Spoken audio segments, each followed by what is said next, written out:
To know the right is wisdom. To do the right, you need willpower. And to discipline the right, you need association. When you have association of good souls, in that good association to make good choices is very easy. But when you are surrounded by bad association, to discipline consistently a good habit is not very easy. Sometimes even a good person becomes bad when he is in the company of bad people. Like one rotten apple can rot all other apples, isn't it? So we need good association of people. Like you see there's a saying in English, birds of the same feather. Parrots fly with? Parrots. Crows fly with? Crows, isn't it? You will see that. Similarly, deers run with? The devotees live with? Devotees. Yes. Very simple. But once monkey made a friendship with a crocodile. But then the crocodile took him in the lake for a joy ride. He said, if you come with me, you can see the clear blue sky, nice mountains with greenery, and it's a great joyful trip. I'll take you for a trip. So greedy for such a trip, excursion, the monkey went with them. But then in the middle of the lake, he realized, my Lord, water all around. And the body of the crocodile is like a sheet of paper. If I drown in this water, I have no way to escape. He asked him, can you please take me back to the bank of the river? The crocodile said, I didn't tell you, my friend. I have promised my wife that I will bring you today to home. And she heard that you are eating blackberries from a tree. So your heart is very sweet.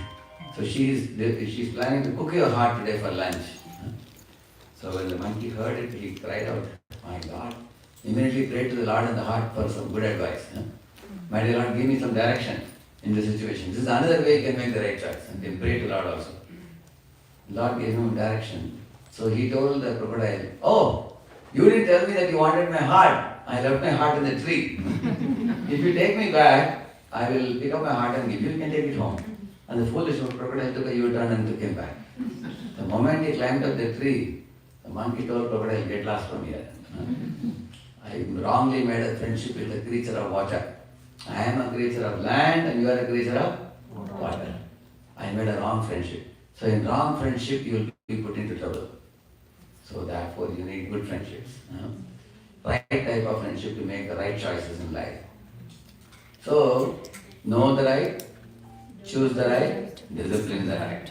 To know the right, you have to study Bhagavad Gita. Thanks to Madam for bringing the children at the right age. She is cultivating that knowledge of Bhagavad Gita.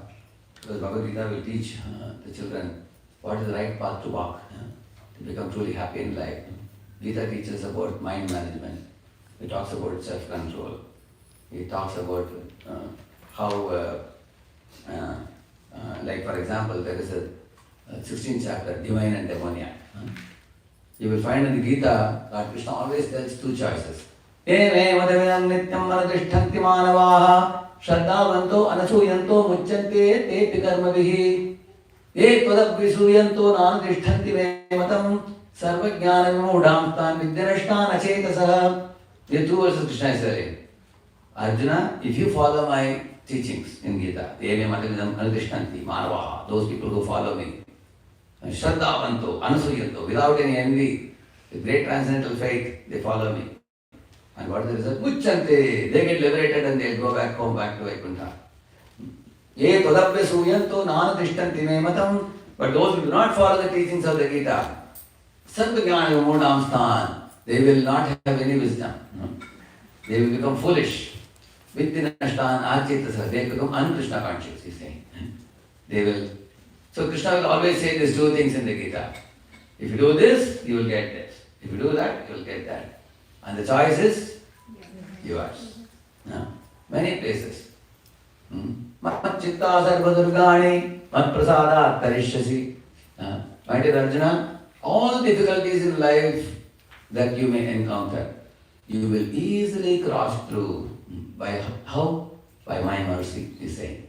Mat chitta sarva durgani, mat prasadat. By my mercy, you can cross over. If you follow me. And if you don't follow me, what will happen? Atachetvam ahankaram na shroshyasi vinankshasi. If you don't listen to me, you will be destroyed, he says. So, in this way, Lord Krishna gives two things in Bhagavad Gita. Daivi sampat vimokshaya nibandaya surimata. He's saying there are two parts. Daivi sampat, asuri sampat. And then he's saying also, he's saying that Daivi sampat vimokshaya. If you adopt the divine assets, you will be liberated from all suffering. And if you adopt demoniac assets, you will be plunged into more and more suffering. So then you choose what is divine. Inside all of us, there is an angel and animal within us. So we should nourish the angel and drive out the animal. Like there is a Hanuman within us and Ravana within us. There is a Pandava, Yudhishthira within us and Duryodhana within us. There is a Hiranyakashipu within us and Prahalad within us. So we should give nourishment to the divine component, correct? No? The divine aspect of your personality you keep nourishing. Then the demoniac side should be driven out. You starve it, then that will be gone. So, in this way in the Gita you find that Lord Krishna in the 16th chapter teaches divine and demoniac. How to, and then he also says that those who are Sura and Asura. Sura means the divine, Asura means the demoniac. So the demoniac walk the wrong path and what all they do, he says also. Bad habits, what all they have. And those who are divine, what are their qualities, characteristics, nature, mentality, mindset, attitudes, everything is explained. So that's the beauty of the Bhagavad Gita. Bhagavad Gita teaches you both the choices, right and wrong choice, and it tells you, it wants us not to walk the wrong path. And the teachings of Gita are universal. It is applicable to people in America, people in Australia. For example, if you pinch an American, he will feel pain.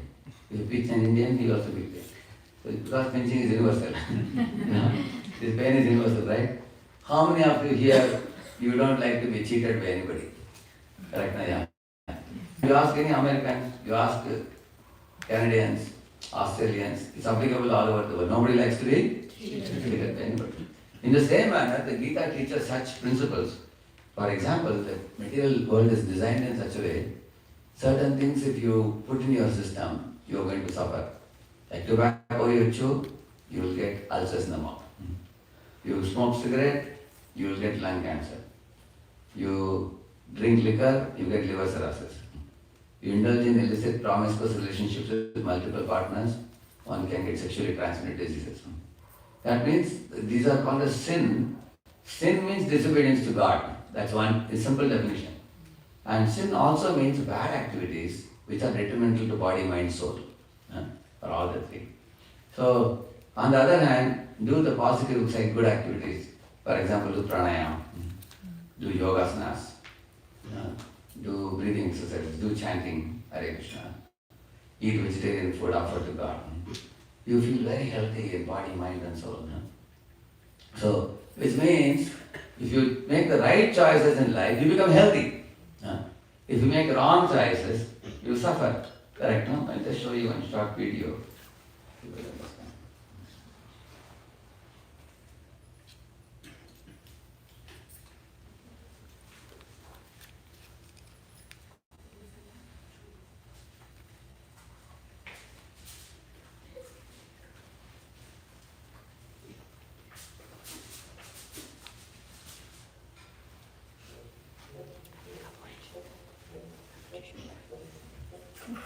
Yes, yes.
actions become habits, habit become a way of life. So now, who remembers? There are about 10, almost 8, 10 items they showed. So this side fellow, he was just moving aside the tasks. But the other fellow was taking bit by bit and completed, correct, no? Like watermelon, you can't eat full watermelon, but you slice it and eat it. Little by little, you will be able to consume even 3, 4 watermelons also, correct, no? Was finishing. And the to-do list was, so that was happening. Whereas this fellow was moving it aside, what was he seeing? Facebook, is it? Facebook, he was watching Facebook, I think, wasting his time. Similarly, while going on the road, fighting the traffic, this fellow was hearing super extra bad news and see, a lot of breaking news breaks your head, but they have no solution. Solution news they don't give. Only they give head breaking news. That's all. And the other fellow was finishing chapter Bhagavad Gita. First chapter, second chapter, third chapter. One book he finished already, another book he started, right now? Smart fellow, right? He utilized his travel also. How many of you observed that side fellow, below his table many coins were stacked? And this side had all the bottles after drinking it. But you saw that? Yeah, that means he is making profits. Whereas this fellow is making no losses. And you can see this side fellow, he was, every phone call came in between his work, he picked up. And was attracting distraction. Whereas on the other side, what did he do with phone call? He cut it. Because he will attend it during lunchtime. He didn't entertain the phone calls. You saw that? Similarly, gym, what this fellow did with the gym? He kicked it off. But the other fellow did the gym. So he had a slim body, maintained his body well, healthy. So that side, right side fellow, you understand, he is very organized fellow. Well, his choices are all smart choices, correct? So in our life also, you have the freedom to make right choices. Now some of you may say, oh, what are you talking about choices? I think everything is destined. People say like, therefore I am going to show you one verse in the Bhagavad Gita.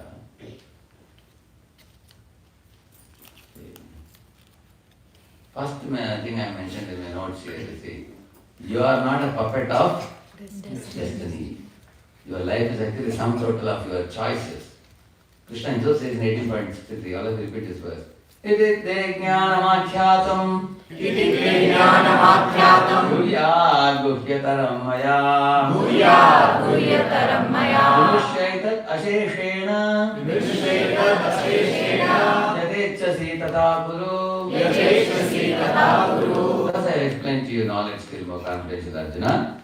Deliberate on this fully and then do what you wish to do. Yadechasi tata kuru. What does that mean? That means Krishna is leaving the choice to whom? Us. So you are not a puppet of destiny, you are a maker of choices. You make the choice which road you want to go. So you choose your karma. After that, your future is going to be decided based on what you choose. Like, you have money in your pocket. So now you have the choice what to do with that money. Like one hostel I went to meet the students. One room I went, that boy was worshipping Lord Krishna with agarbatti. And he had a Bhagavad Gita on his table. I was surprised. I asked him, how is it you are only a devotee? He said, my parents are devotees. They are initiate devotees in Islam. So he said, they taught me from childhood. So I daily worship Krishna and I read Bhagavad Gita, one shloka every day. So then I took him also with me for inviting other students. The next room I went, there one boy was smoking a cigarette. Because, both the fellows are releasing smoke. One was the divine smoke, one was nasty smoke. Right, huh? Why? Because they both have two different scripts in their head. One has a pure script, another one has impure script. So one with the impure script is smoking cigarette. One with the pure script is worshipping the Lord. You will see that. So it depends on what you feed to your mind. Or what kind of books you read, what type of movies you watch, what type of songs you hear, what type of friendships you have, and your parents' upbringing, your grandparents' upbringing, your teachers' influence, your social circle, friends circle. All these things contribute to making up of your personality. So therefore, in each of these areas, you have to make right choices. You cannot just go and hang around with any type of friend. Friends can ruin your character if they are not good. In the same manner, you cannot just go to any movie. You cannot just hear any damn song. You have to be very choosy.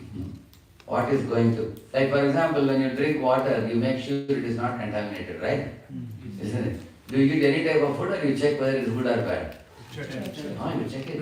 If it is a stale and stinking food, will you eat it? No. You won't. You throw it out. So just as you are very cautious in not taking anything into your system which will harm you, same manner with association also.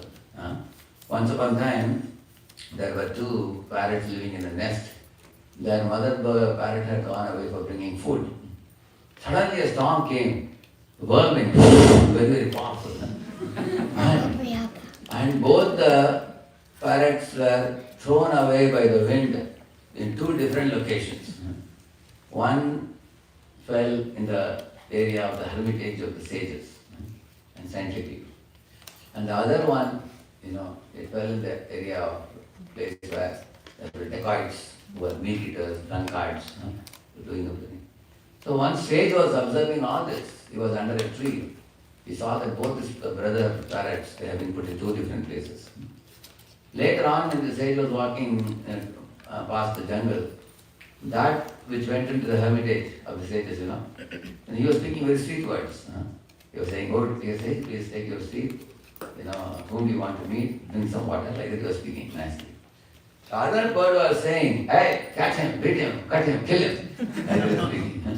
Because he was living in the company of dacoits. You can see that.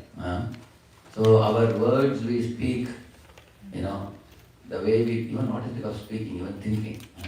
Your thought process, your words, your behavior, your habits are going to be designed and molded by people with whom you are associating with. So, like if you put an iron rod in fire, it becomes fiery, correct? No? So in good association, we also become resplendent, very powerful, effulgent. And otherwise, like you see, you have seen the coal, a red hot coal. Inside the fire it is red. Sometimes it falls outside, becomes black. Correct, no? If you want to make it red, what you should do? So we have to be in good association to be good. Otherwise, you go out of good association, you become bad. So this is one very important aspect of making the right choice, the good association. And you have the choice in your hand. Okay, think about what is the last difficult choice you made this week. Because life is a matter of choices. Every choice you make, that makes your personality. You can think about it. Why I have asked this question, what is the last difficult choice you made this week? There are many things which you want to do which are not good for you. And there are many good things which you don't want to do which are very important for you. Correct, no? I'll show you some picture here, you will understand it. For example, see this one. See, this kid, he says, "I like to play all day." But mom likes to see me study all day, isn't it? Only look at this fellow. He's lost his smartphone. How many phones he has? 3 phones, yeah. And then next day when he goes to class, what is happening? See? He's sleeping in the class.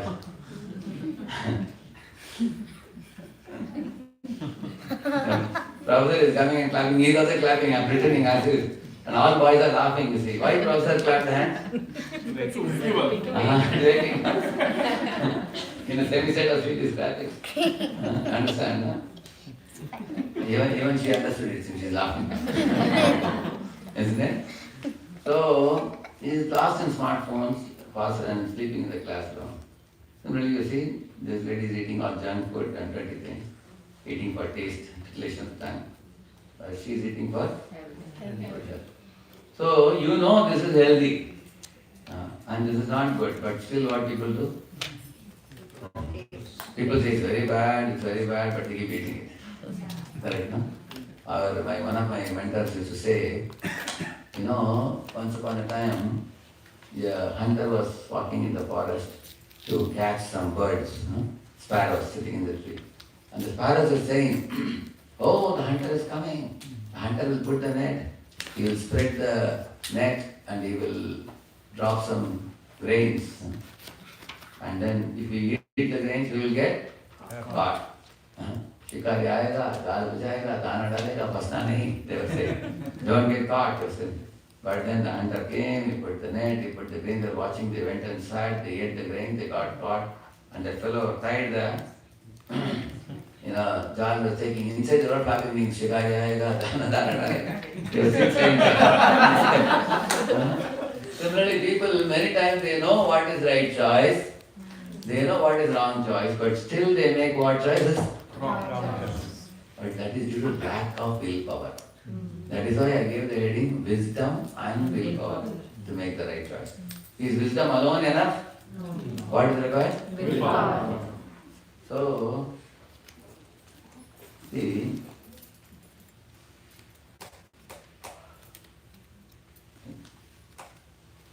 this fellow is saying entertainment in TV makes me cool.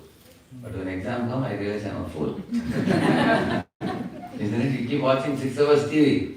When exam comes, all the books are piling up. No time to study, isn't it? Similarly, here you see, this lady is enjoying gossiping. People gossip, hours pass away, isn't it? But better than that is what? You listen to that. If you are a good listener, you can save time. Isn't it? Good listeners speak less and hear more. They're smart. They don't waste time. So that is why you have to ask this question, see. What is long-term benefit? What is? Short-term. Short-term. Which way to go? Long-term. Should you see short-term or long-term? Long-term. Yeah. Like short-term benefits, if I eat junk food, it detects my tongue instantly. But in the long term, it will lead to obesity, bad health and all that. So we should always think long term. So that's what I told you. Cultivate satsanga. Sharpen. We go back to that. Here comes the point. Wisdom means clear vision based on scripture. Why are we studying Bhagavad Gita? Because in Bhagavad Gita, the choices are already given to you. What are the right choices? What are wrong choices? We just have to read it and load our head with correct scripts. That's all we have to do. Even when you go to study any subject in school or college, it's not that you research everything. You first learn from a book. They give you science book, maths book, English book, history book, geography book. In the field of material education also, first you learn from the books, not that you research anything. Similarly, in the field of dharma also, first you should learn Bhagavad Gita, Srimad Bhagavatam, Ramayana, Mahabharata. Learn them and know the correct paradigms of life. Paradigm means correct type of guidance. A compass. If you keep the compass, it moves like this. Finally, it shows which direction. Which direction it shows? North. Similarly, Bhagavad Gita teaches true north principles. This is the way you have to lead your life. Right choices. So have a clear vision based on your study of Bhagavad Gita. Like Arjuna was confused in the beginning, but after hearing Krishna, he became crystal clear. Crying Arjuna became confident Arjuna, correct? After hearing the Gita. And then, after knowing the knowledge, what you should do? Willpower. Willpower is actually the spiritual strength to act on that knowledge which you received. Now we know what is right, but we are weak-minded. And we want to become strong in our mind to be able to take the right action. So how will we do that? I will come to that point. Wise choice means aligned with dharma and bhakti. Here's a very good point. You see, wisdom is like a GPS. Like, so wisdom gives you the map and willpower gives you the route. Now some students say, why do you talk so much about the choices? Just do whatever you feel like. Just do it. Correct? No? Just do it. If you say just do it, then you have to just suffer it also. Isn't it? If you just do it. Isn't it? So should you follow the route of just do it or look before you leave? Look before you leave. Think twice and then make the choice. Like say you are going to stitch some clothes. You're going to make some shirt or something. Should you measure twice and cut once? Or you measure once and cut twice? Because while measuring, somebody came and talked to you. You didn't properly measure. If you cut somewhere wrongly, the whole cloth will be spoiled. Correct, no? So measure twice and then cut once. Similarly, think twice before you speak also. Therefore, there is a saying, broken glass, spilled milk, spoken words, or even sped arrow, they cannot be taken back. Arrow is spread out of the bow, you cannot take it back. Milk is spilled in the ground, you can't get it back. Glass is broken, you can't get it back. Correct, no? Similarly, once you speak the words harshly to somebody, later on you will say sorry. Still, people feel hurt. Correct, no? So, that remains in their mind. That is why one should be careful. That means look before you leave. Think twice before you act. See, this is the difference between Rajoguna and Sattva-guna. In the Bhagavad Gita, Krishna talks about three gunas. Tamoguna, Rajoguna, Sattva-guna. I'll just show you.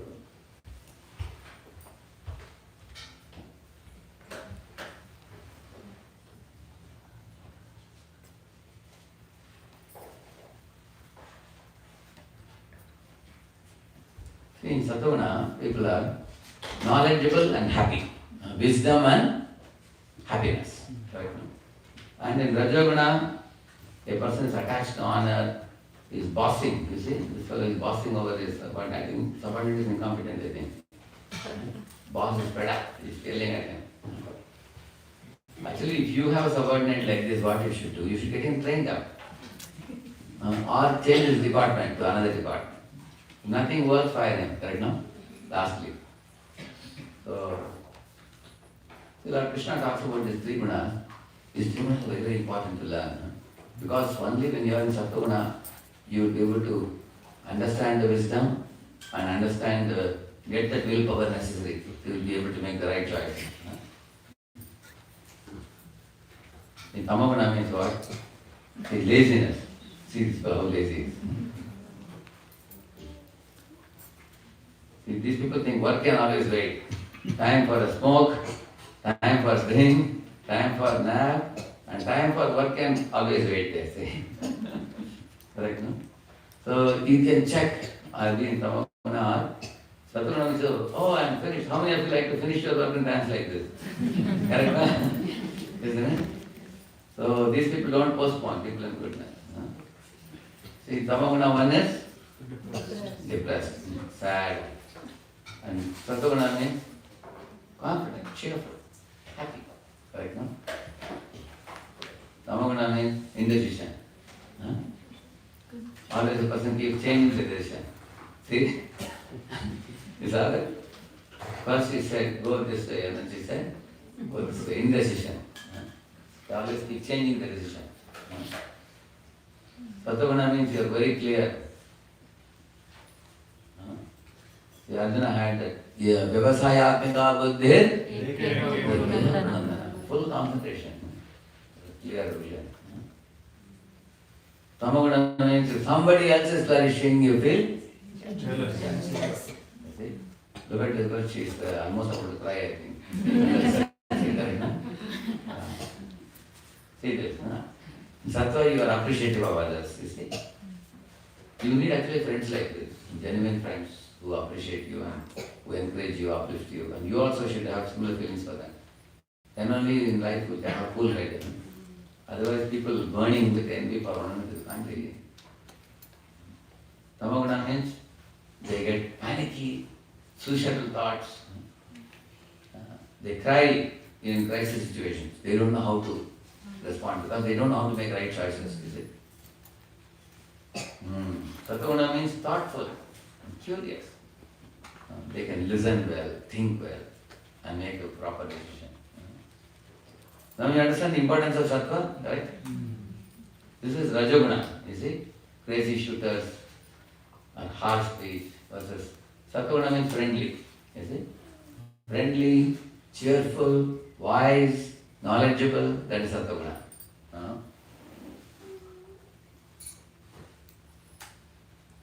So this is, all of you repeat this. यदग्रेजानुबन्धे च मोहनमात्मनः निद्रालस्य प्रमादोत्तम तत्तामसमुदाहृतम्. Translation can be. And that happiness which is blind to self-realization, which is delusion from beginning to end, and which arises from sleep, laziness, and illusion, is said to be of the nature of ignorance. Three things. Nidra, alasya, pramad. Nidra means too much sleeping. Alasya means lazy, postponing always. Pramad means madness, drinking, smoking, drugs, all these things. See, Tamoguna people have these three characteristics. Oversleep, inactive, postponing, hopeless, depressed, suicidal thoughts, fearful, panicky, indecisive, insecure, and all this. Look at the pictures also, you can easily understand it, correct, no? So the characteristic is a fox. Fox keeps awake at night, you have seen that? Fox will never take initiative. If a tiger has eaten and left some meat pieces, he will eat that. Some students will never do assignment. Some days and they'll copy it.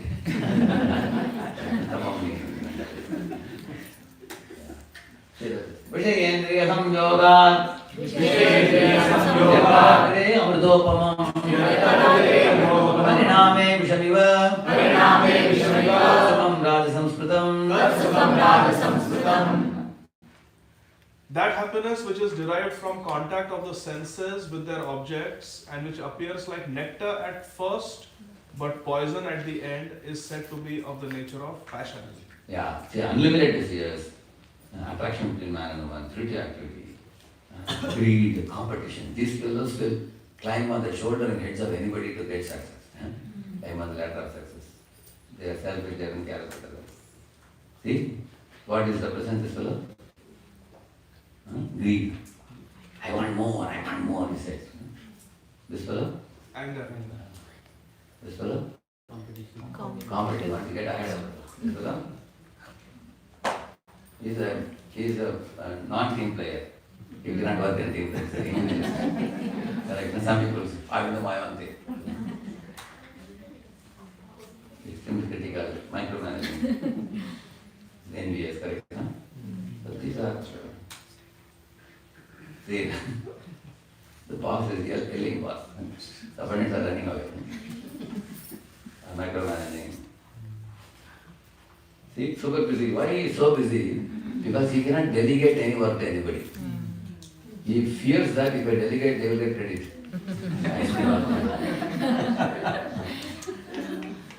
So much to do, no one else will do it. This is passion. This will also the elastic.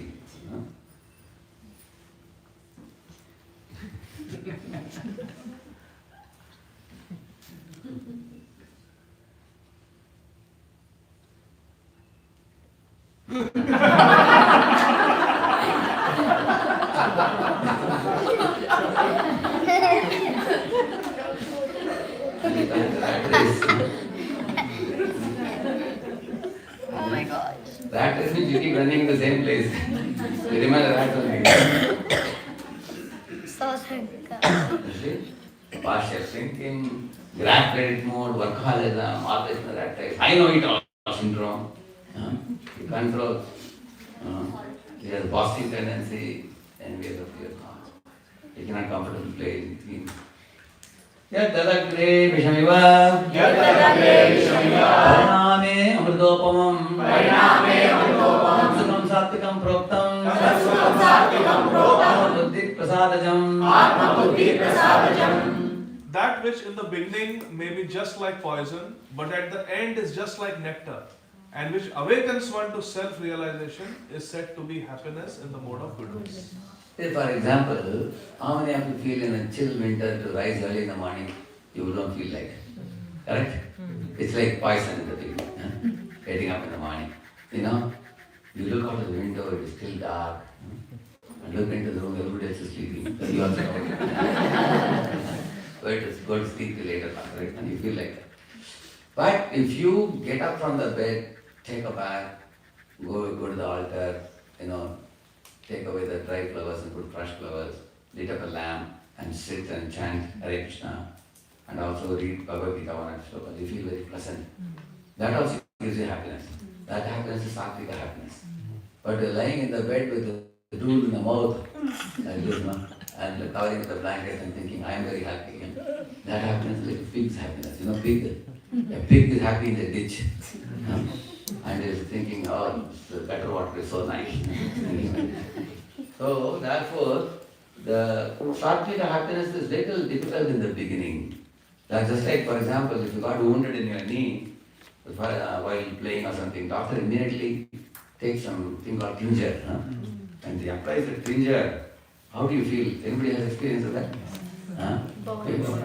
My God, it will burn. But within 15 seconds, it will be very cooling. So Sattva is like that. Sattva activities are a little difficult in the beginning, but eventually you become happy. Just like a small kid also, the mom when he gets up the kid in the morning, he will start. Then she will take the child to the bathroom and bathe the child. Does the child like to be bathed? Yes. Oh, she said yes. You are very special. Special devotee. Otherwise, generally in South India I have seen mothers, they extend their legs and put the child upside down. And they pour that water. Water is also lukewarm water. Do you think mother will pour a smoky water? No, she will check the temperature. And there's nothing to worry for the child. He just has to cooperate with the mother. Wait. All the while, he's making sound. And after that, wrap with a napkin, and then dress the child, put powder, everything she will put, and then the child is smiling after that. Correct, no? So that means the beginning child is lazy, but once the bathed, the child feels happy. Sadhana activities are all like that. Why I am telling the child example, our mind is like a child only. Any good activity you have to do, mind cries. How many have experienced? It's crying with the nose also. So, but while doing sattvic activities, we should be responsible and cheerful. How should we be? Responsible. Yeah, beautiful, responsible, cheerful. Don't cry unnecessarily. There is no need of being morose in doing sattvic activities. You see, close to nature. Sattvic diet also.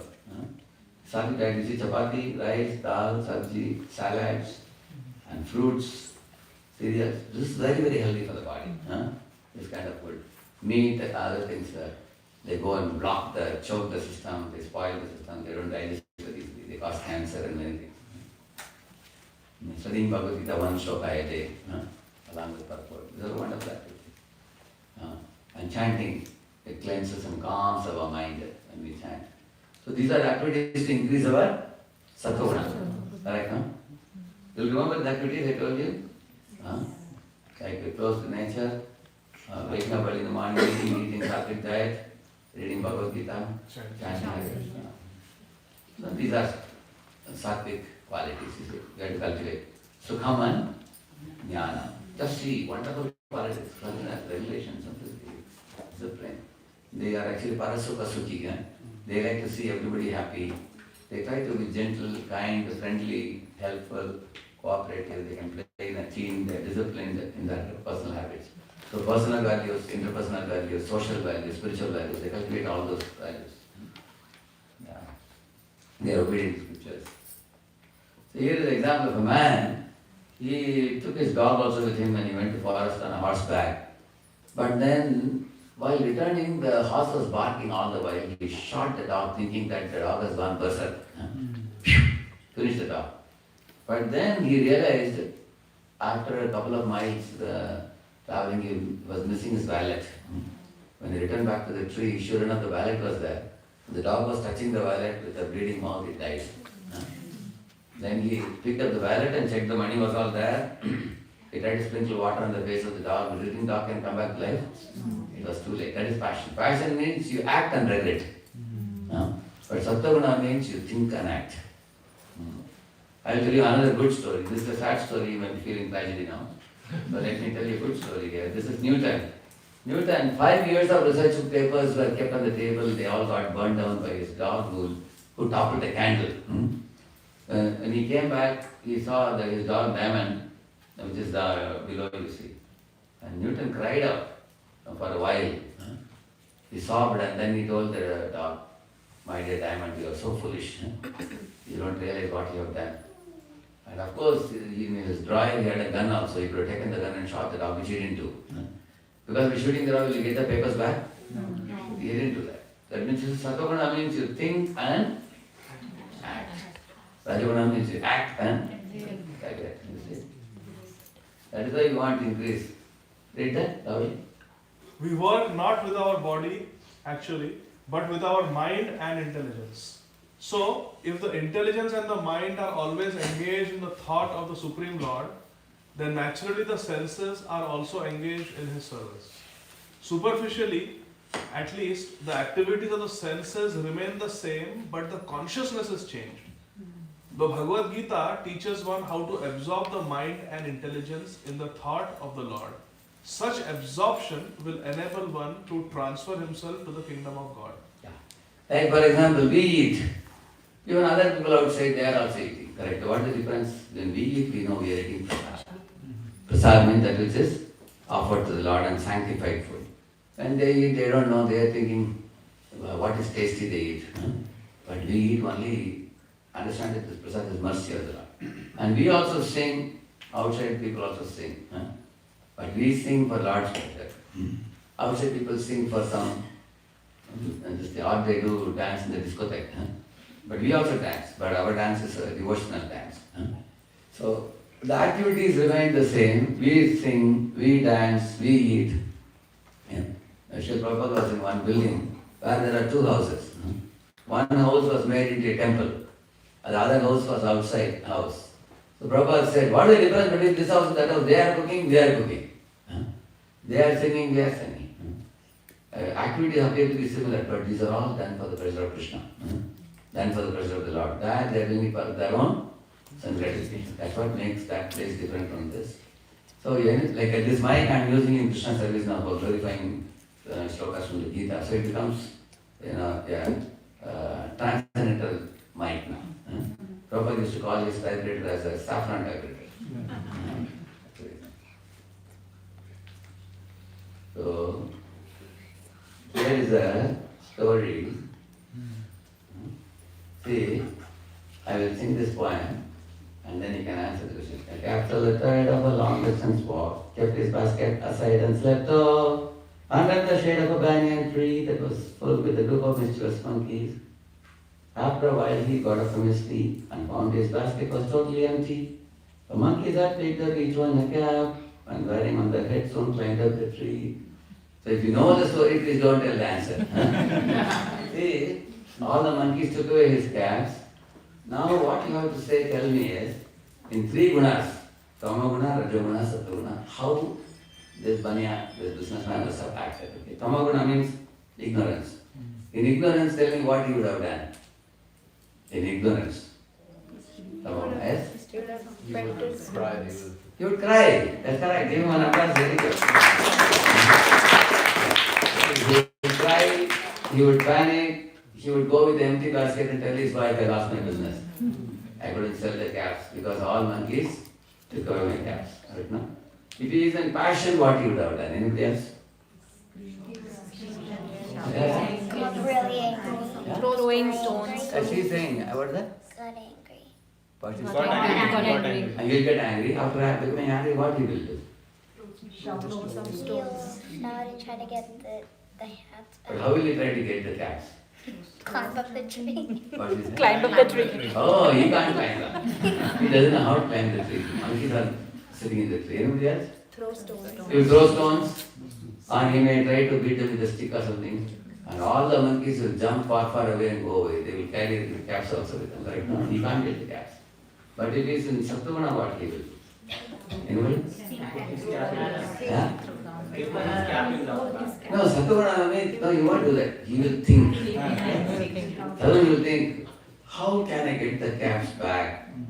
He will not cry, he will not shout, he will not hurl stones. He will think, what is the nature of Monkeys. And then he will recognize the nature of monkeys is what? Pretty. Copying whatever you do. They're pretty. See what he is doing now. और उसने अपनी टोपी हवा में उछाल दी। ये देखकर बंदरों ने भी अपनी टोपियां हवा में उछाली।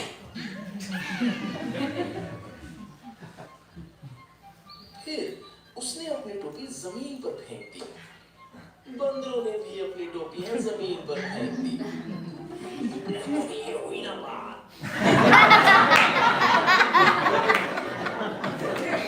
That is real smartness, correct? Huh? I can tell by. So you can only do this when you are in Sattva-guna, correct or not? Because you can think and act, not act and act. So that's why leaders in goodness, they think and act. Leaders in passion, they think partially and act and then they regret. Correct? Leaders in ignorance, they never think, never act. Because they are lazy. Correct? Yeah. So, Sattva-guna means you will do things which are in your control. Like you can try to do your best, you can talk to yourself, remember the good things, or you can ask help from others, you can try new different creative things, isn't it? So many things. Getting enough sleep and nutritious foods, these are all in your hands. Huh? You can do these things. See, in the right side I have shown you, the white cloud are things which you can do. The grey clouds are things which are not in your hands. Like, can you control other people what they do? You cannot control. So you cannot force others to do many things. But the white cloud is within your reach, your words, your behavior. Therefore, Bhagavad Gita teaches us, be cheerful, be responsible, be friendly, be kind. Try to do things which are in your control and make your life better, make others' life better. Keep God in the center. And activities like chanting Hare Krishna will increase your determination and willpower. And study of the Bhagavad Gita will give you wisdom. Wisdom comes from study of scriptures like Gita. And willpower increases by willpower, and patience and tolerance increases when you chant. Because chanting is not very easy in the beginning. Sometimes you wonder when will 108 months get over. It's going like endless time going on. In the beginning, but later on your willpower increases to do more and more rounds. So, like you see, you will learn proper behavior, assertive behavior. You will not be passive means you allow others to cheat you and boss over you. Aggressive means you are bossing over others. Whereas assertive means you actually allow others to have their rights and you will have your rights. So in this way, when you are in sattva, you are understanding that you are courageous to present your viewpoints, but you are considerate towards others. It's boldness and sensitivity, courage and considerate behavior, polite and firm, that kind of behavior. So if you combine these two, sattva guna and rajoguna, then you get a visionary leader, here S plus R. This is called noble leader. Therefore, in the Vedic times, the kings are called Raja Rishi. Rajoguna means Raja means Rajas, and Sattva means saintly. So when you combine the king's life with the guidance from a saint, then one becomes a powerful leader like Yudhishthira Maharaj, or you find Parikshit Maharaj, like that. You will find like that. So in this way, you can see that you can. Rajoguna is like a flood. But Sattva adding is like making it a dam, right? No? A dam means you control the water and irrigate, use it for irrigation purposes. Or you can say Rajoguna is like a mad elephant, but Sattva if you add is like a trained elephant, right? No? So you got an idea now. So let us go below.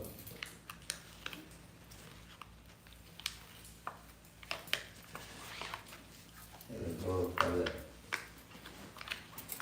One interesting thing I tell you, if you are going to make easy choices, sit on social media, scrolling, watch porn, that laziness, it's very easy going in the beginning, correct? But later life becomes depression. But on the other side, if you make hard decisions in the beginning, like exercise, all these things, then later on life will be easy for you. I have shown here You see this one, this picture.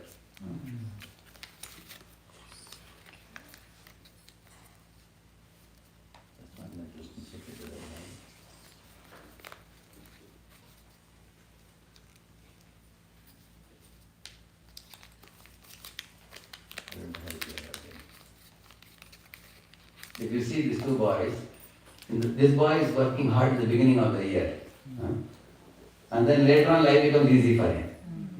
Whereas this boy wants to take easy way, he's playing, running here, roaming there, not studying, taking the beginning easy. When he goes to classroom to study, he can't understand anything because he's not studying the books. But later when the exam comes, it becomes hard. You understand, no? So in our life, the Sattva people will accept austerities in the beginning itself. So that later on, whether it is material life or spiritual life. Material life, they'll be responsible. In spiritual life, they know very well that if you don't practice spiritual principles seriously now, then after the death, they'll have to be reborn again. Protecting cyclopathy. So they're very attentive to fulfilling both activities. This picture you see, this was climbing in the beginning, then he's going to go to the flag here. Whereas if you took an easy course, he's stuck here. So, correct, no? That's the point.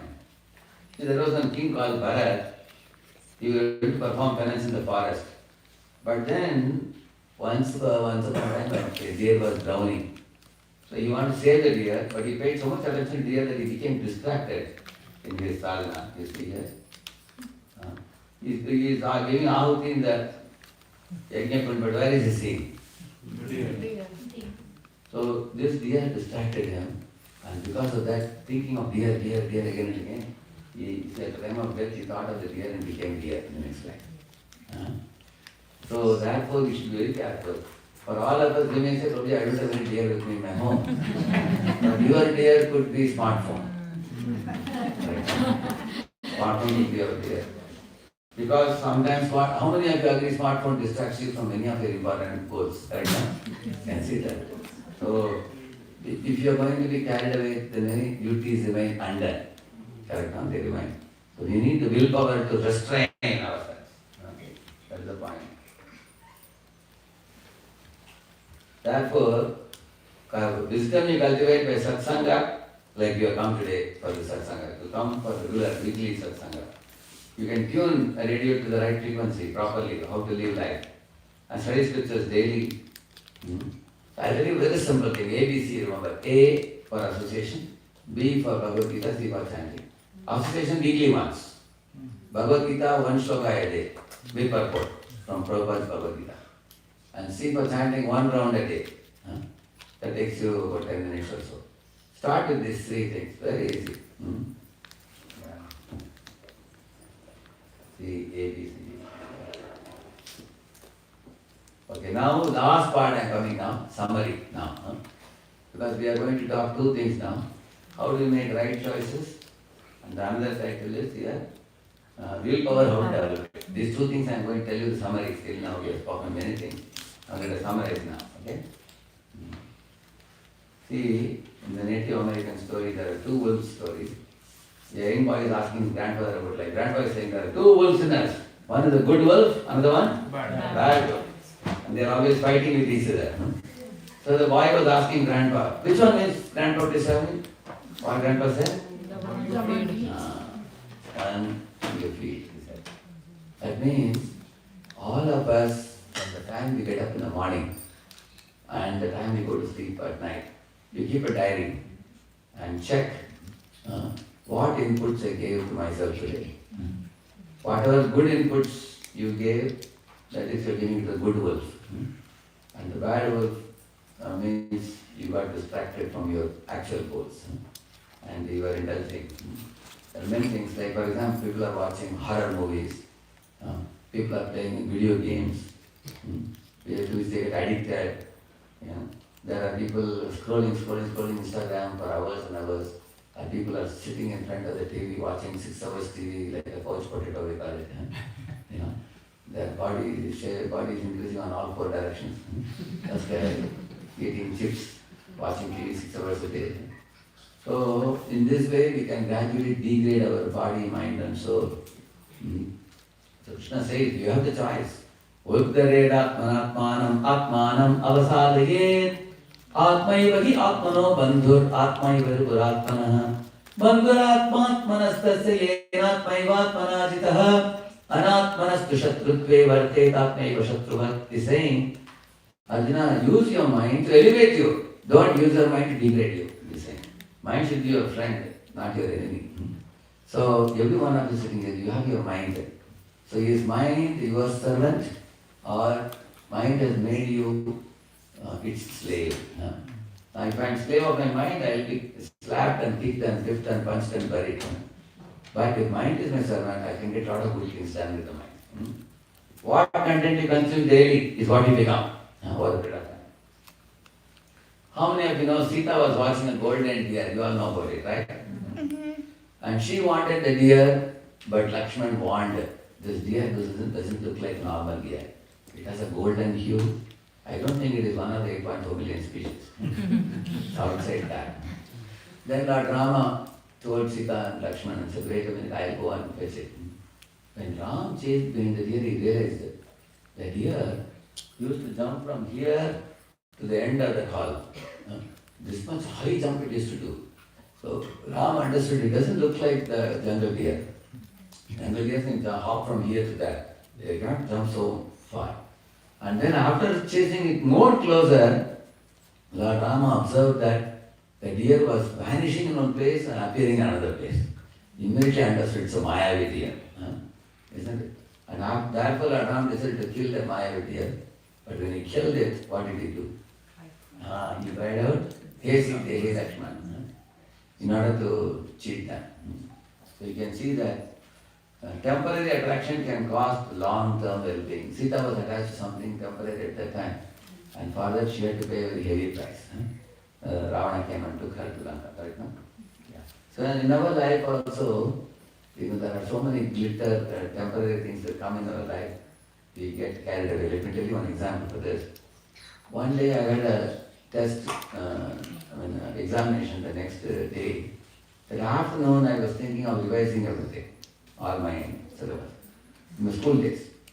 One boy went to Kanyakumari and came back, and he gave me a kaleidoscope. You know kaleidoscope? It's a long one, you see like this. You do like this, different designs will come in there. I went on doing like this, repeatedly. Whole afternoon, evening went. And almost till night, 9 o'clock, 10 o'clock. Because new designs keep coming in there. So by almost 10 o'clock at night, I realized I haven't studied revised next day's examination. But I was curious, what is inside this kaleidoscope? It makes it such a nice design. How many of you have seen that? You have done that? You all know that, right? Yeah. So then I broke open it to see what is inside it.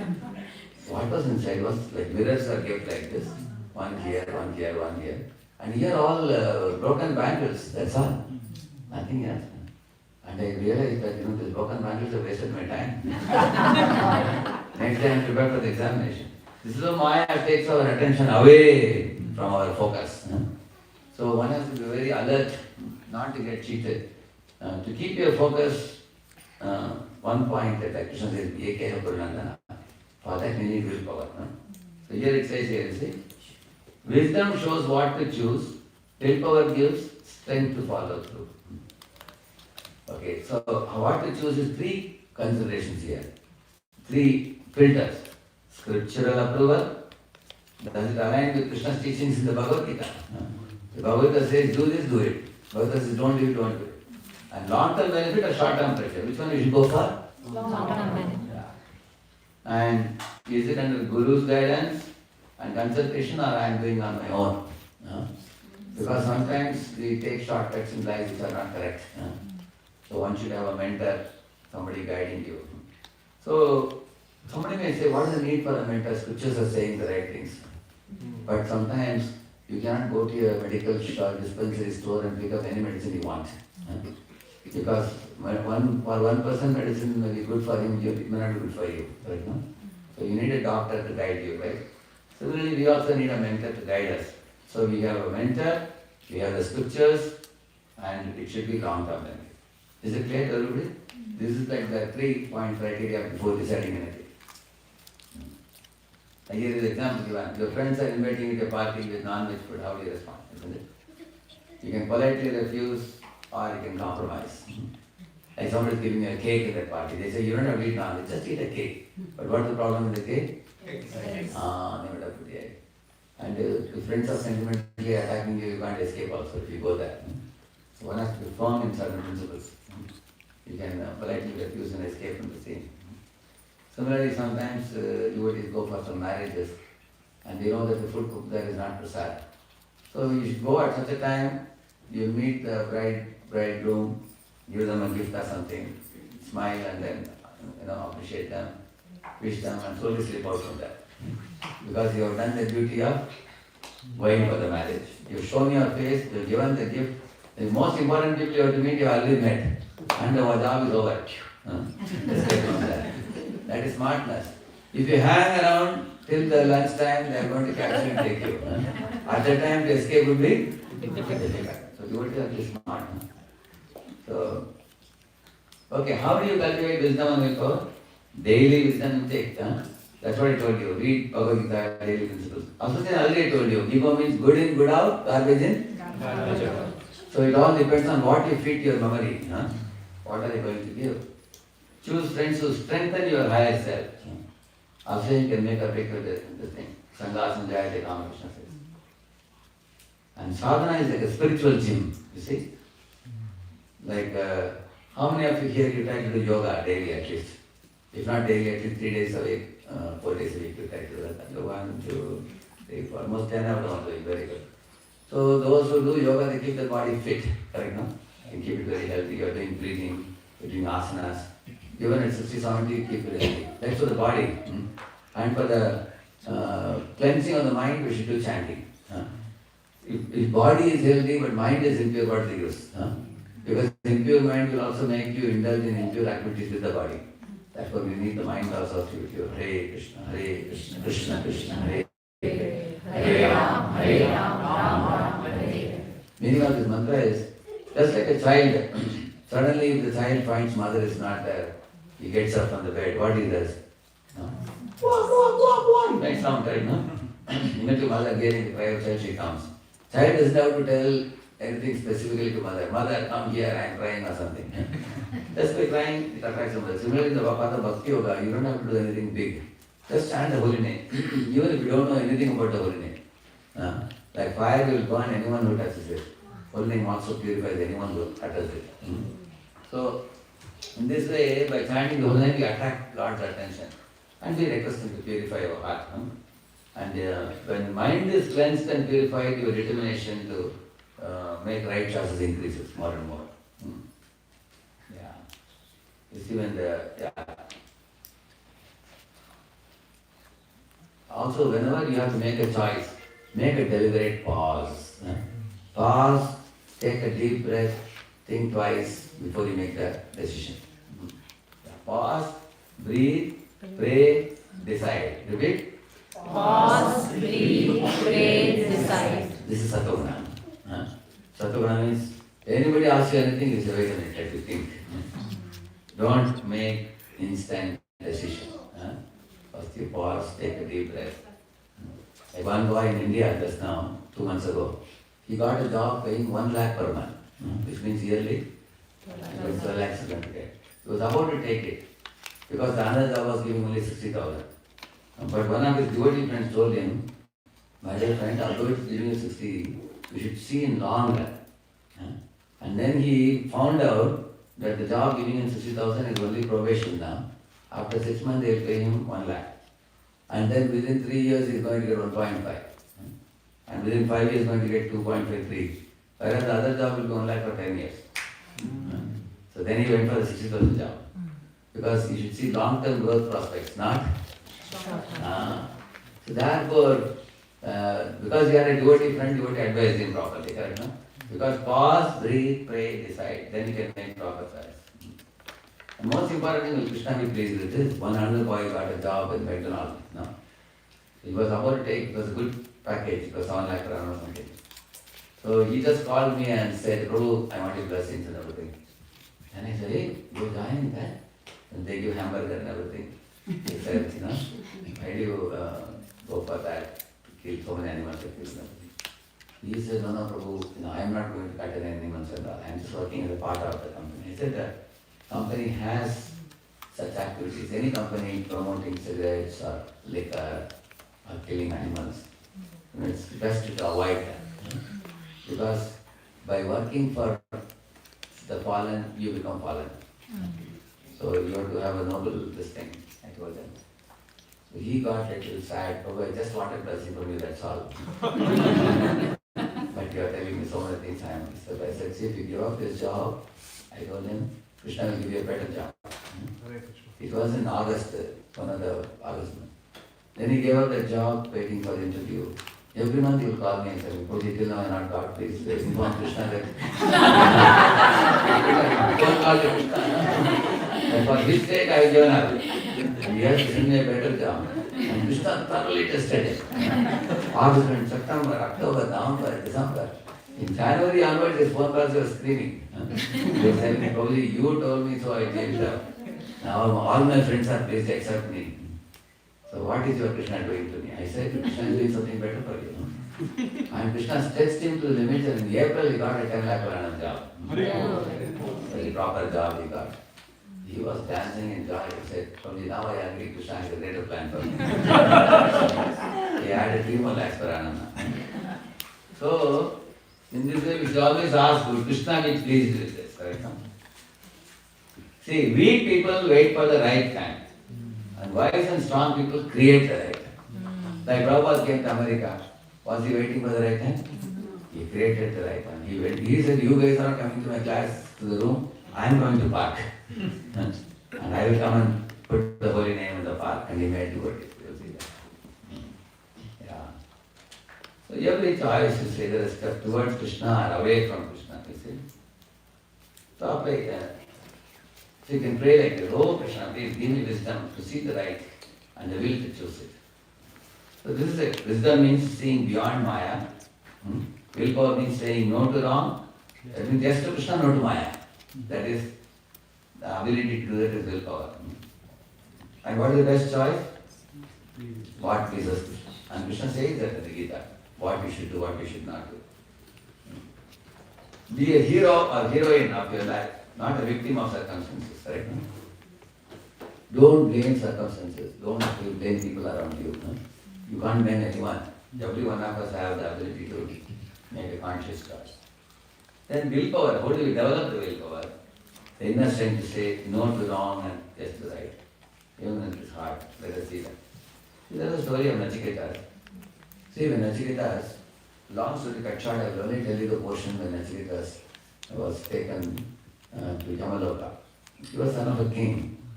While giving charity, his father was giving charity. He went on disturbing father. Papa, what are you giving? Why are you giving this? Why are you giving that? Are you going to give me also like that? Yeah. And the father, he didn't ask like that. He asked, why are you giving a cow which is very thin and frail? You should give very healthy cows. And he was commenting about his father's charity. And father just for joke, he said, hey, if you are disturbing me, I will hand you over also in charity. Yamaraj, he said. And sure enough, immediately in the same queue, Yamadutas came. They also came. They said, sir, just now you said you are going to give your son to Yama. That is why we should never speak Apashabda. If you sometimes speak Apashabda, it becomes true. So we should be very careful to always speak auspiciously. So he said, I will hand you over to Yamaraj. He said, Yamadutas came. Because then king really cried, but he couldn't do anything, so he gave away his son. So they took him to Yamaloka, and then that Yamaraj was out of station. So 3 days he had to wait. When Yamaraj came back, he said, Nachiketa, my dear boy, I will give you 3 boons, you can ask me, because I made you wait for 3 days. So first boon he asked, send me back to my father and let his anger towards me appease. Like the first thing he said. Second thing he asked, how do people go to the heaven which is beyond thirst and sorrow? I heard that the heavenly beings like Indra and others, they live for long lives, 1 lakh years, 10 lakh years and all. They drink amritam, they drink so much juice, and they live long years, like very healthy life, happy life. And then they taught him how to do that, go to heaven. Then third question he asked, I heard that beyond heaven and hell, beyond this universe, there is a region called spiritual world, where if you go, you will never come back. And there is no old age, there is no disease, there is no death there. I am very curious to know about that place. Can you tell me? So Yamaraj hearing this question from a small boy, it was very surprising. He said, my dear boy, Nachiketa, the answer to this question is not understood even by the demigods. What to speak of a small boy like you? Tell me, I will give you golden chariot, horses, elephants, kingdom, and wife and children, and kingship, and being rulership of the world for a long time to rule. I'll give you fine foods, horses, elephants, everything I'll give you. But do not ask me for anything regarding the question which you asked about, beyond birth and death. Release me from that question, he said. Then Nachiketa said, but what did he do? He did pause. And then after pause, what did he do? Think. And then pray. If I did that, and then he told them, my dear Yama, you are talking about giving me wealth and facilities and amenities and all. But with you inside, who can live peacefully in this world? Right. Every time death will come and strike down a person. Not only that, when we become old, our senses become weak. Like, even if you're living in America, if you become an 80-year-old man, can you eat well? You get food, you have money, but you cannot enjoy. So he said, whether food or women or properties, like one man in Pune had a house with huge, house, dozens of rooms. But he is old man and his wife is also old. Both are 85, 90. So he is lying in one cot, she is lying in another cot in the same room. They have 3 dozen rooms in the house, but they are living in only one room. And he has 20 such houses. And he has no children also. So devotees went to give him Janmashtami invitation. He was very happy. So they told him, your 20 houses, give one house to Krishna. That way Krishna will make a place for you in Vaikuntha. He said, मैं सोच कर बताता हूँ. I think and tell you. And devotees went after 1 week, after 2 weeks. Then after 1 month he said, मैं सोच लिया है. तो आप दे सकते हैं क्या? मैं पूछ कर बताता हूँ. उसको पूछना, whom should you ask? I have to ask my wife. He said, the wife is here only, you can ask. Like that they said. He said, no, in front of all of you, she will not answer. I will present the case properly to her. And then see. So सोच कर भी नहीं बोला, पूछ कर भी नहीं बोला. And he passed away, all the property went to government. So the point is, in this world, you will see people are indecisive, right? And the point I was telling about Nachiketa was, Nachiketa was intelligent. So he said, in old age, even if you have wealth, you cannot enjoy. How much can you enjoy? How long can you enjoy? That's the question he asked. Even with all the wealth. So he told Yama that I don't want any of the worldly enjoyments. I only want answer to my question. How do I get that spiritual body which is imperishable, which has no old age, no disease, no death, beyond birth and death?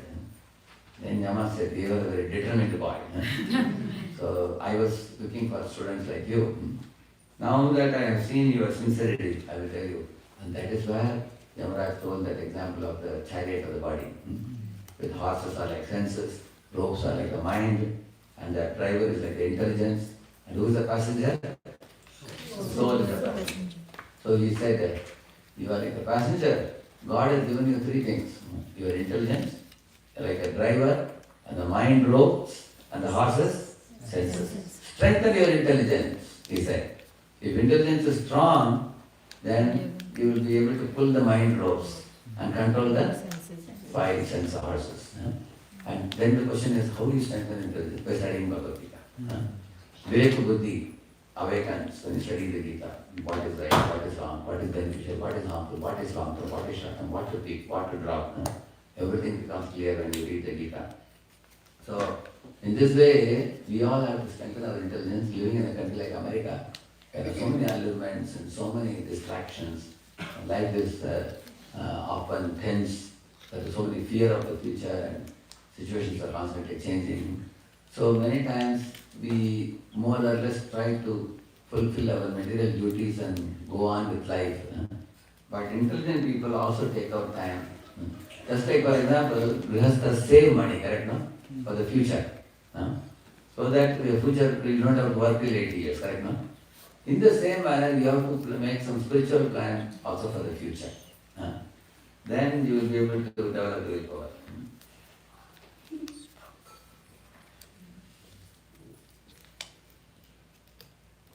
See here? The more you exercise, the stronger it becomes, muscle.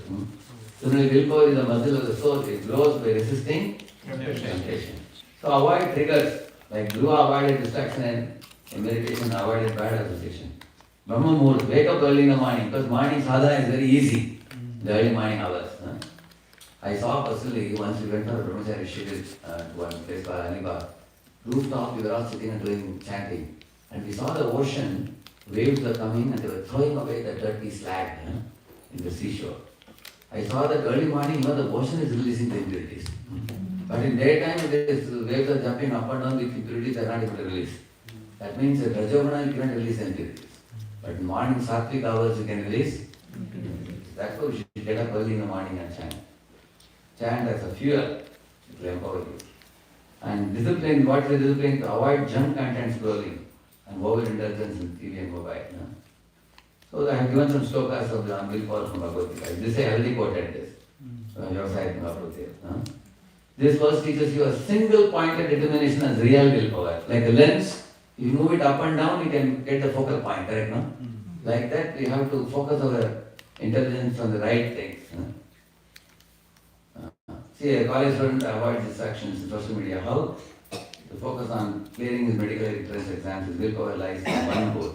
So just a student is focusing on one goal, and that one goal fixity becomes easy when you chant with attention. Like do one thing at a time. Like you saw this man in the video I showed you. He is finishing little by little work every day. And then he's tick marking. Done. To do this, getting done. Other fellow is getting distracted. So we have to learn how to increase our determination to keep choosing the right again and again. So again and again you do it, it becomes a habit. Correct, no? Any good at that? This was earlier quoted this for you. Willpower comes from mastering the mind, not by becoming slave of the mind. Yeah. Like here you see a corporate worker is feeling lazy to exercise after office. But he trains the mind daily to wake up early and then he exercises. It's a little difficult in the beginning, but you habituate yourself. Similarly, victory over the desire and anger, you see. It's a famous verse. So willpower means recognizing the enemy and resisting the inner enemy. Last means adamant desire for the prohibited. Like for every one of you here, you know what is prohibited for us, what is not good for us. Like illicit sex, making, gambling, intoxication. You can remember this giving. Gambling, illicit sex, eating, intoxication. 4 things. So these should be avoided. These are the terribly simple activities which actually weaken the soul, weaken the intelligence. So by strictly avoiding these 4 things, like illicit sex means no sex before marriage, no sex outside marriage.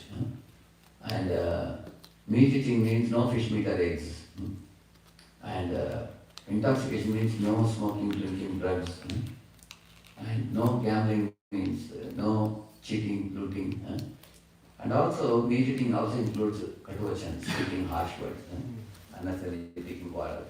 One should avoid all that. So then, by avoiding these 4 things, you get victory over desire and anger. And then balance willpower. The famous verse also repeated. Yuktahara viharasya Yukta karmasu Yukta sapnavabodhasya Bhavati dukkaha. 4 things Krishna says you have to regulate. Eating, recreation, work and sleep. So steady habits strengthen willpower. If you regulate these habits, for example, sleep on time, get up on time, eat on time. Like I have a strict eating time, 10 o'clock in the morning, 4 o'clock in the evening. Similarly sleeping, 9 o'clock you sleep at night, 3 o'clock get up in the morning. Then I can work 18 hours a day also. If I sleep at 9 and get up at 3, 18 hours, I don't have to lie even for a minute. I can work. So in this way, our eating habit, sleeping habit, like recreation means go for a walk, take little sunlight, breathe fresh air, swim, or play some outdoor game. Don't sit and watch TV for 6 hours, you will grow a big tummy. Instead, to do some exercise, isn't it? And in a workplace also, that is another thing, workplace culture. In IT professionals maintaining these 4 things properly, avoiding late night, then is energetic and peaceful. Last verse, let's repeat this. Daivihyesha gunamayi mama maya duratyaya mamevaye prapadyante mayametam tarantite. In this divine energy of mind, Krishna says that you can very easily overcome Maya by surrendering to him. Ultimate willpower comes from surrendering to Krishna. You see, a family man is overwhelmed with financial stress, and then when he chants Hare Krishna, he gets his strength to face the situation. So this is the most important point last day I have mentioned here.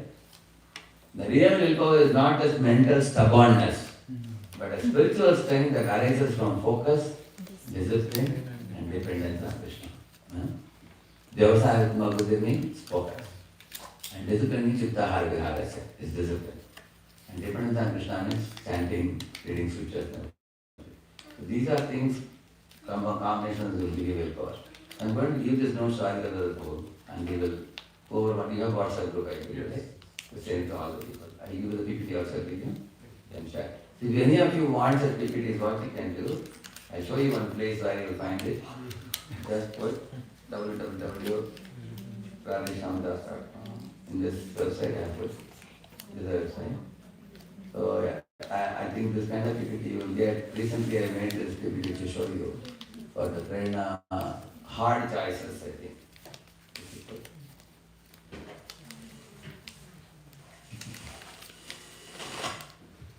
See prerna, easy and hard choices, right? You click this, easy was hard choices, immediately. Here if you click in the button here, you get the PPT here, correct? This is the PowerPoint.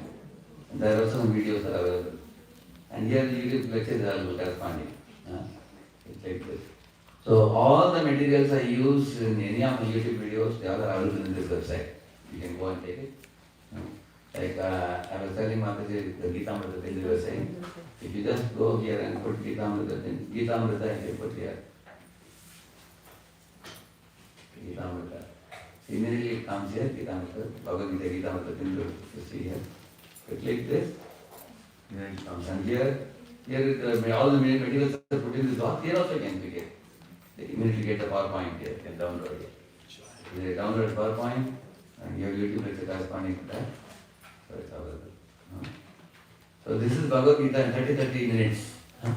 If any of you say I have no time, you give a short lecture, people say. So 30 minutes, 108 lectures. Whole Bhagavad Gita can complete. Name is Gita Amrita Hindu. Srila Prabhupada ki Jai. Any questions I can answer? Any of you start?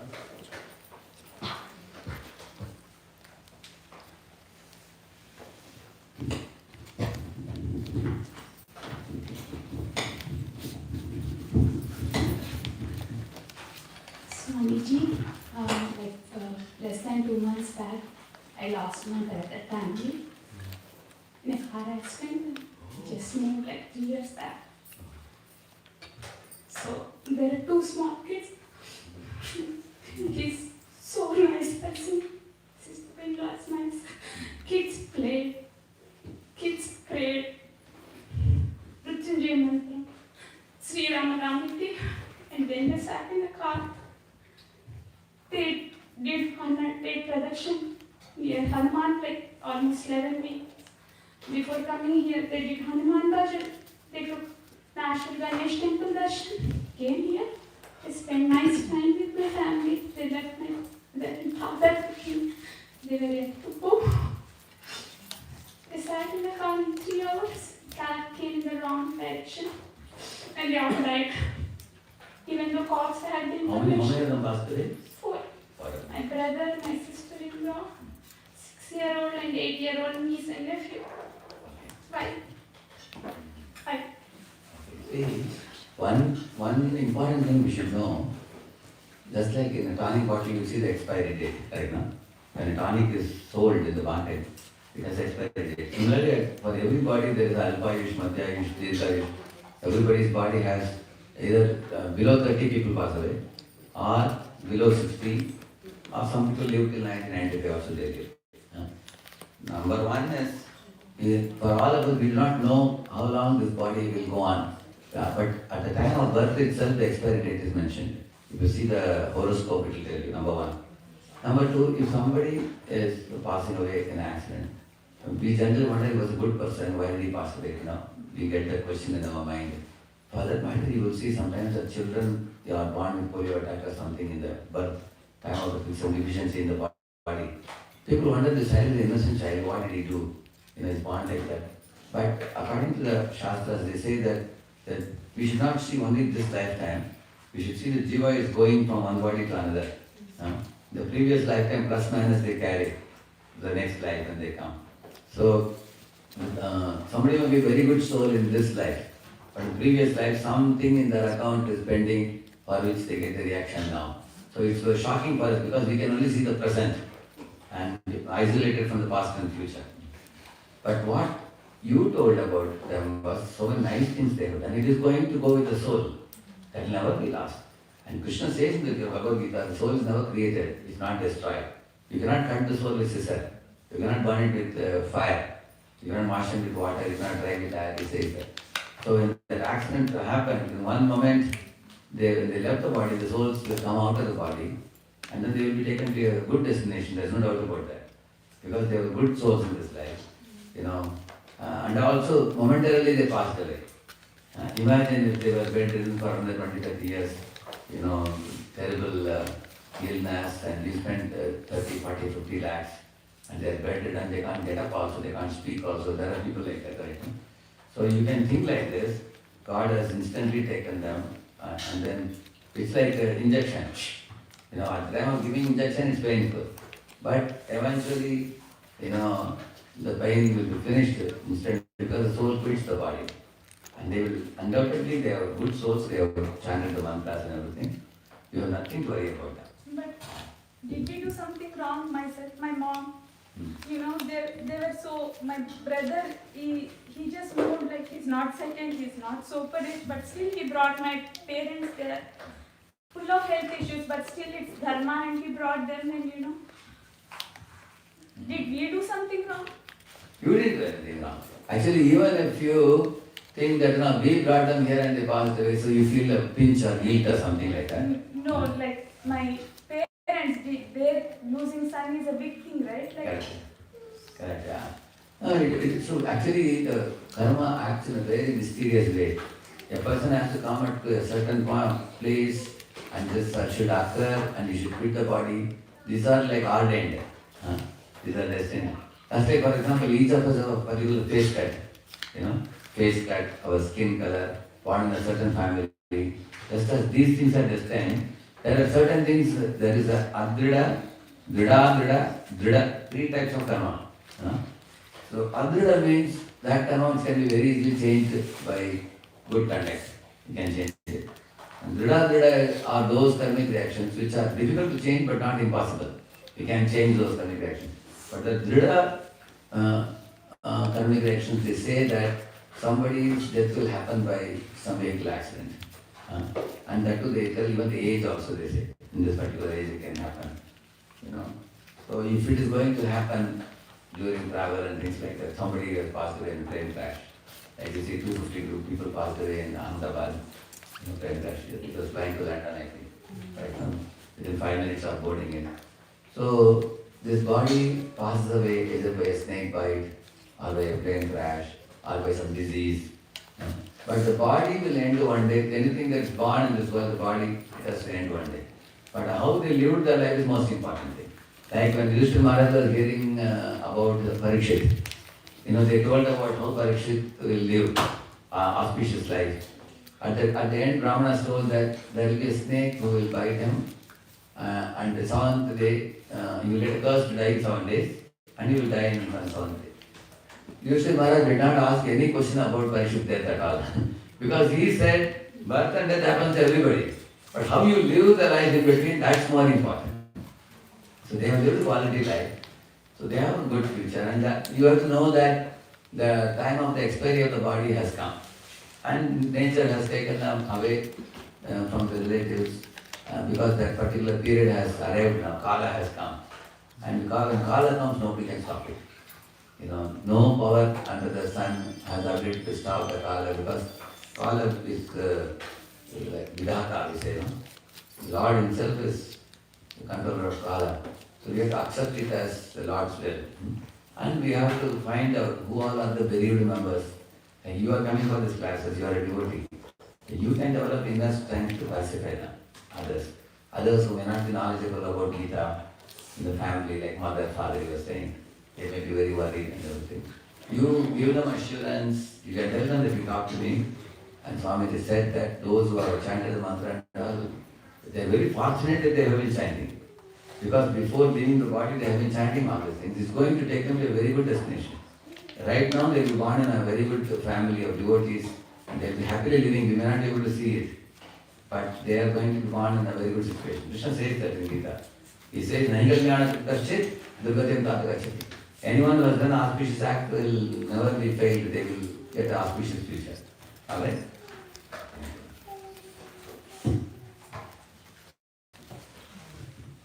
Oh, you say why? I did there at the time. I went too late. No. Perfect. Anybody else has questions? Hare Krishna. So Vedavyas, he was the compiler of Vedas as well. So, and then in many instances and many times it is mentioned in Bhagavad Gita about the Vedic injunctions.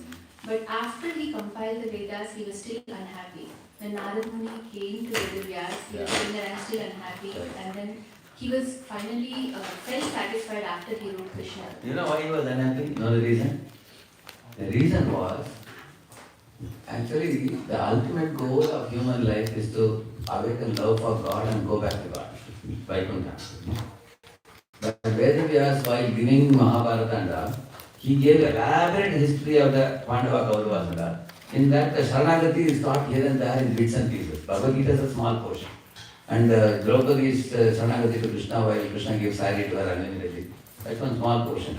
But most people read Mahabharata to hear about what the quarrel the two brothers did. That kind of thing. And people get lost in the politics of Mahabharata. So Narada scolded him. Narada told him that you have written the Puranic literature, but if you don't spell out Sharanagati very clearly, most living beings will get lost in the other subject matter. That's one thing. Second thing, in Puranas he has talked about worship of different devatas, like Ganesh, like Kartikeya, or Devi, or Shiva, and things like that. So different people go to different devatas and they take material benefits from the devatas. And he has spoken elaborately on this. His idea was what? When we present like this, a lot of people will come.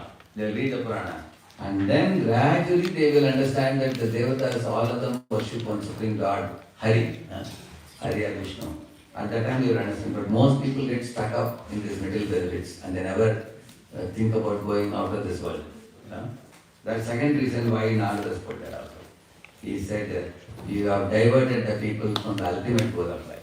People are just taking, it's like you are giving them a painkiller, so they are not eating the cancer medicine. Because pain, which is cheap. Cancer medicine is 1,000 rupees per pill, but painkiller is 1 rupee. What will people go for? Correct, no? And the painkiller suppresses the pain, so the fellow doesn't know that he is rotting inside. Correct, no? So that's one reason he said it. Another reason in Vishnu Purana and Padma Purana and all, sometimes the 5 types of muktis are highlighted. Moksha or mukti.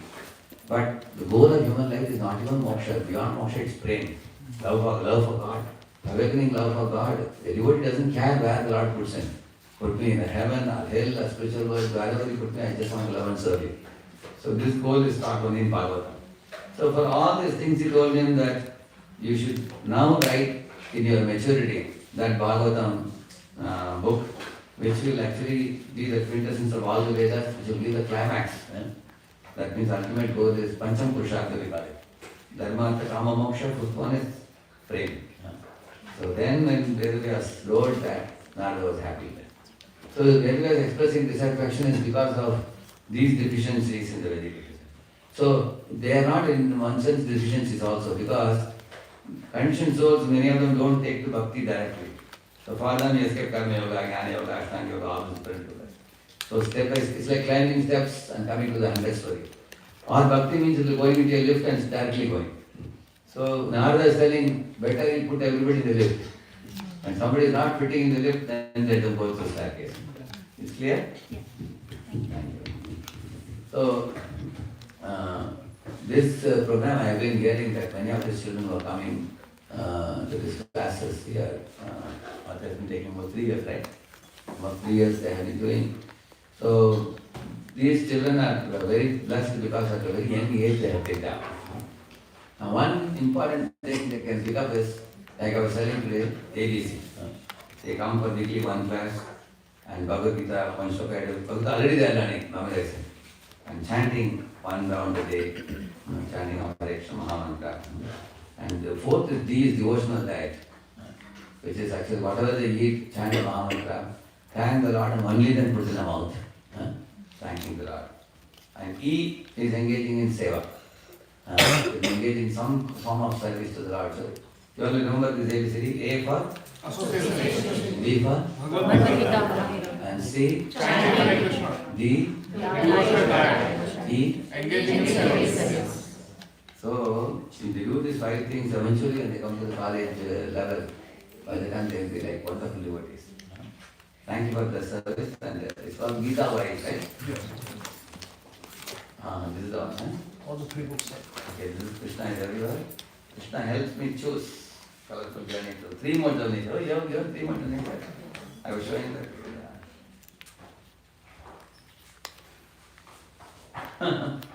Very good. Bhajans also.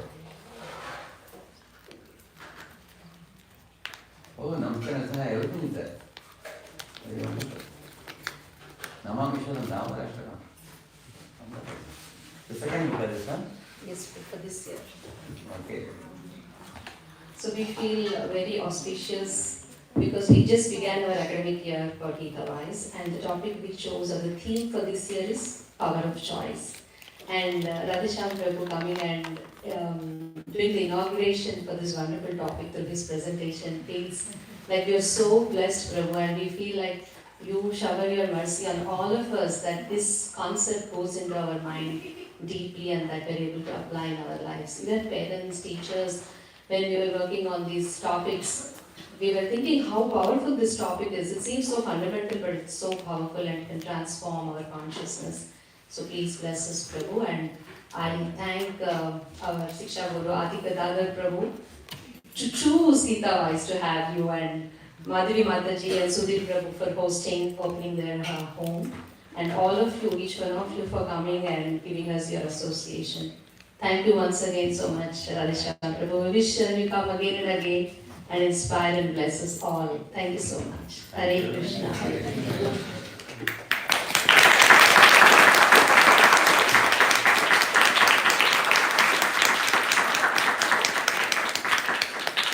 Let's all say a big Hari Bol to RadheShyam Prabhu. Hari Bol!